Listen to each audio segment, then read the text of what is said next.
Chairperson Van Sock and the rest of the town board. 2 weeks ago at the 12/27 meeting of this board, I asked for an explanation of the way the town, under your specific guidance, Chairwoman Van Sock, expensed the snowplow litigation settlement.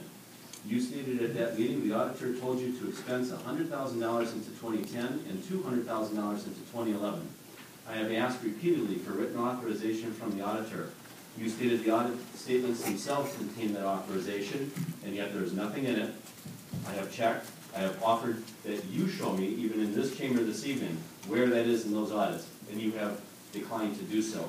I would like to know where you have the authorization to go backwards in time 2 years and expense those monies out.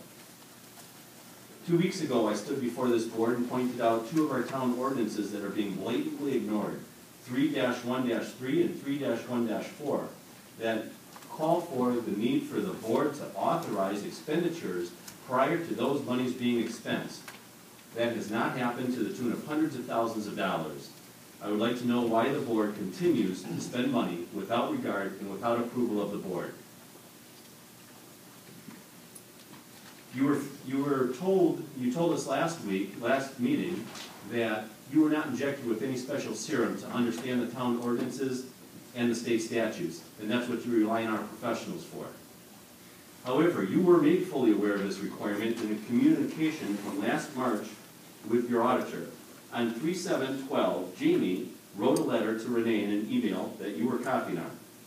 If the town needs to be doing budget amendments, was her question. She didn't know if the town needed to be doing budget amendments.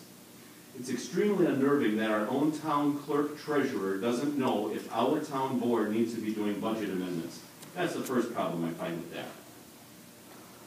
The response from Renee came the next day, and her answer was, yes, you need to be doing budget amendments basis. The legal fees as an example, and said the legal fees would be a good example of that. You got that letter also, Angie, because you followed up the next day with a clarifying email.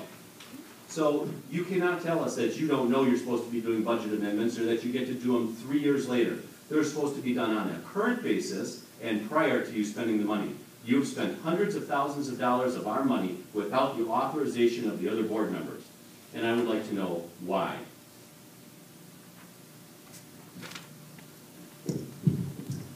And you are allowed to discuss these matters, by the way. The state statute also says you can discuss any matter brought up by anybody of the public in an open board meeting. That is not the opinion of the Attorney General's office, and we will follow it's a state statute. The opinion of the Attorney General's office and the guidance that we've gotten, and attending seminars is helpful in this regard, tells us that no item shall be discussed that is not agendized. It's a state statute. You've obviously been infused with the special serum so that you know more than the rest of us. Much more than you. At least I read the ordinances. Well, as in most things in life, there isn't just a black and white answer. There's a lot of gray, and there's also a lot of areas. So I've read the ordinances. This is not a debate. Let's ask our attorney. That's what he's getting paid for. This is citizens' comments. We will not have discussion under citizen comments. And this is disrespectful, Mr. Merrick. Disrespectful, okay? You're disrespectful. Okay. Anyone else that would like to make any comments under citizen comments this evening?